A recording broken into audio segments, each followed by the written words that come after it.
How do we avoid arguments in relationship? Really, how do we avoid arguments? The answer is we don't. We don't avoid arguments. That's the point. I remember in my life, so often, if I had tension, I would either massively repress it and would not be interested in talking about it, and then I would be passive aggressive in my relationships. I would be angry at my partner or angry at myself and never actually deal with it. Or I'd be massively abrupt and really harsh in my demeanor.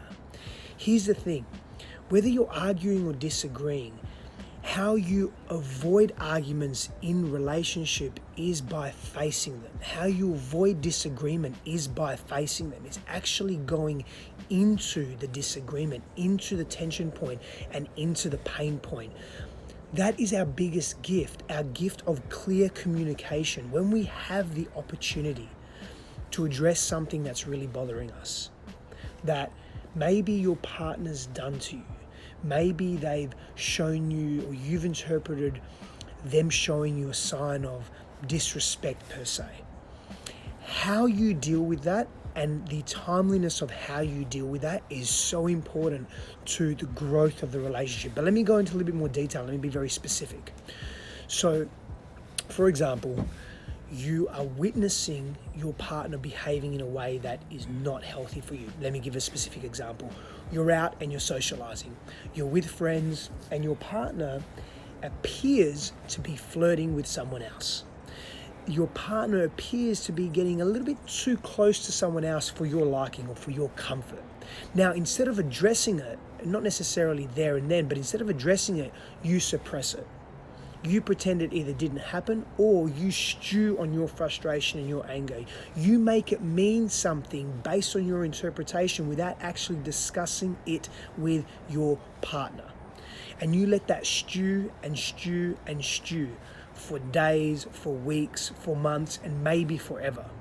And it will leak out in the way that you communicate when your partner drops a plate, or when your partner forgot to do something, and you get a little bit too upset at that, or a little bit too angry at that, or a little bit too frustrated at that. And you can't quite tell why, but it's those experiences, those repressed emotions and feelings, and the way you make something, or we make something mean something else that it may or may not be, but we don't have that clear clarification on.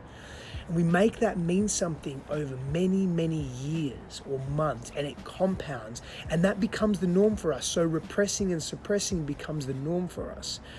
And so we lose ourselves in the relationship in this way. So what can we do?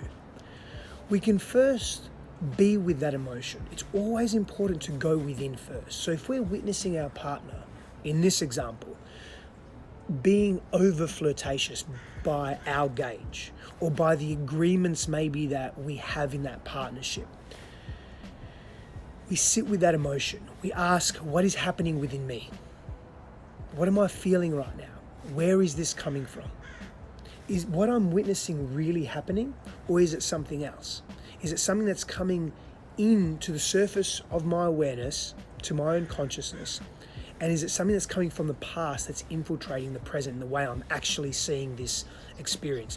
So the point is, be with those feelings and emotions. We run away too much as a society. We're a society of short-term gratification. Let's pop a pill to fix this, or let's pop a pill to stop feeling uncomfortable. We have to feel uncomfortable. Discomfort is a part of life. And when we ignore and avoid that, we're avoiding a part of life and essentially a part of ourselves. And so what happens is that we walk around in the world fractured and fragmented and feeling broken, even though we're not. And so the first step is to be with your feelings. Be with what you're experiencing. Interpret them. Give them various layers of meaning. Just feel them. Just sit with them and feel them. Be okay in the discomfort. Then go to your partner. Ask questions. Don't accuse them. Ask them what you've witnessed. Explain to them what you've witnessed, and ask them if what you've witnessed is accurate, if what you're making that mean and what you're interpreting is accurate. Let them know that you have an agreement and that didn't sit well with you. What happened there did not sit well with you. It wasn't in integrity of the agreements that you have in your relationships. And have those conversations, but don't avoid those conversations.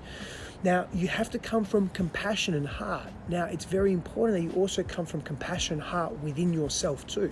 So with your self-talk, and when you're interpreting these experiences, when you're reflecting and feeling the feelings that are arising, you have to be compassionate with yourself. Seek to understand the other person, but first seek to understand and know yourself. Now, you may sit in these feelings for a few minutes or a few hours or even a few days. However, if your behavior is being affected and you're treating your partner and yourself very differently whilst you're processing, it's important to let your partner know that you're processing something, but you don't want to fully unpack it just yet because you want to have greater clarity of feeling, body, and mind before you bring it to your partner and ask them to respect that. But again, you must respect yourself and you must ask that question in a very respectful way. And so we're not about avoiding disagreements or arguments in relationship. Disagreements are healthy in relationship. It helps us grow, helps us understand each other, it helps us redefine our values, helps us reposition ourselves in the relationship. So disagreement is important. Argument can get out of hand when we are not coming from a place of respect and reverence for ourselves and for others. And so again, arguing can be interpreted in different ways. And it's again, okay to argue. It's healthy to disagree. It's not healthy to perpetually argue because you're bickering. And that's coming from a place of resentment and fear and bitterness and very dense emotion. So you don't want to argue per se, you want to disagree in a respectful way, and you do that by feeling your feelings before you vomit them onto your partner. Understand what's happening, connect to, feel what's happening within yourself first, and then go to your partner. Ask them when the right time is to talk about something that's really important to you. Ask them when they have space. Don't just come to them and bombard them. That's a very important part of the process as well. That is so important and so liberating in relationship when you come to your partner and you ask permission to, hey, I really need to speak with you. It's something really important to me. When do you have space? It's maybe going to take 30 minutes, maybe going to take 40 minutes, or maybe it's going to take 4 hours. When do you have that space for me? I'd really, really appreciate that. And you come from that position and that place where you're respecting your time, their space and your space. And then you unpack the disagreement, not in a way that is accusing them, but rather is in a way to seek to understand and know them, whilst also seeking to understand and know yourself as well. And that's deeply, deeply important. And so we come from these places, right? We come from these places where we have an opportunity to unpack our fears and our pains, and our partners can assist us in that process. They can mirror that for us, and they can help liberate us from the pain that we're feeling. That often, when we see something that hurts us, and when we witness something that hurts us, when we allow our partners to see us, and when we bring our truth to our partnerships, they are mirrors. They are mirrors for a deeper reflection of who we are here. And again, that helps us break free of past constraints, of past patterns that no longer serve us, maybe compensatory strategies or maladaptive coping strategies that we developed as children to help us navigate the world that we really struggled with. Maybe we were exposed to violence or volatility or emotional pain or abuse or whatever it was, but that doesn't necessarily serve us as adults. And so we bring these strategies into our adult relationships, and both adults do this, and it doesn't serve us. And so we've got wounding bashing against wounding. And so there is a way to, quote unquote, argue, and there is a way to disagree that can really shift that paradigm of coming from the old and more of, so let's step into the new. And that's the opportunity that we have in relationships, and that's the opportunity that we have when we healthily disagree. Power and blessings to you, beautiful people. I'll see you again soon.